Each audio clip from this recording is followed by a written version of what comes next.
रूसी राष्ट्रपति Vladimir Putin के ब्रिक्स सम्मेलन में अगले महीने दक्षिण अफ्रीका न जाने के फैसले के बाद उनका भारत आना भी संदिग्ध हो गया है। पुतिन को सितंबर महीने में G20 सम्मेलन में हिस्सा लेने के लिए भारत आना है। दक्षिण अफ्रीका के एक शीर्ष राजनयिक का कहना है कि पुतिन ब्रिक्स सम्मेलन को खतरे में नहीं डालना चाहते हैं, इसलिए नहीं आ रहे हैं। चूंकि पुतिन के खिलाफ इंटरनेशनल क्रिमिनल कोर्ट में वारंट जारी किया गया है, इसलिए अगर वो दक्षिण अफ्रीका जाते हैं तो वहां उनकी गिरफ्तारी हो सकती है। दक्षिण अफ्रीका इंटरनेशनल क्रिमिनल कोर्ट का सदस्य है, इसलिए उसे पुतिन की गिरफ्तारी के कदम उठाने पड़ सकते हैं। दक्षिण अफ्रीका के लिए ये एक बड़ी कूटनीतिक और कानूनी दुविधा हो सकती है। लेकिन बुधवार को जब दक्षिण अफ्रीकी राष्ट्रपति सिरिल रामाफोसा के दफ्तर ने ये साफ कर दिया कि पुतिन जोहानिसबर्ग नहीं आ रहे हैं, तो उनके भारत न आने के लेकर चर्चा और तेज हो गई।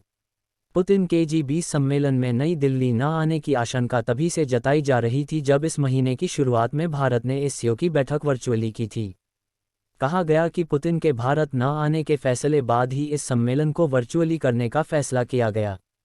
रूस यूक्रेन युद्ध, व्लादिमीर पुतिन को युद्ध अपराध मामले में क्या गिरफ्तार किया जा सकता है? दक्षिण अफ्रीका क्यों नहीं जाएंगे पुतिन? एशिया और ब्रिक्स के दक्षिण अफ्रीकी ambassador at large Anil Sukhlal ने कहा कि एक सामूहिक फैसले के बाद ये तय हुआ कि पुतिन ब्रिक्स सम्मेलन में वर्चुअली हिस्सा लेंगे। सुकलाल ने जोहानिसबर्ग में पत्रकारों से कहा, राष्ट्रपति पुतिन दक्षिण अफ्रीका की दुविधा समझते हैं, इसलिए वो ब्रिक्स सम्मेलन को खतरे में नहीं डालना चाहते। दक्षिण अफ्रीका इस साल ब्रिक्स की अध्यक्षता कर रहा है। ब्राजील, रूस, भारत और दक्षिण अफ्रीका के संगठन ब्रिक्स को पश्चिमी देशों के आर्थिक दबदबे को चुनौती देने के लिए खड़ा किया गया था। 2001 में गोल्डमैन सैक्स के अर्थशास्त्री जिम ओनील इन देशों को ब्रिक्स नाम दिया था। उन्होंने कहा था कि 2050 तक पूरी दुनिया में इन देशों की अर्थव्यवस्थाओं का वर्चस्व होगा। ब्रिक्स के सभी सदस्य देश G20 के भी सदस्य हैं। फिलहाल दुनिया की जीडीपी में ब्रिक्स देशों की हिस्सेदारी 26% से ज़्यादा है। ब्रिक्स सम्मेलन में पुतिन के दक्षिण अफ्रीका न जाने से जुड़ी खबरों की पुष्टि के बाद उनके G20 सम्मेलन के लिए भारत न आने की आशंका जताई जा रही है।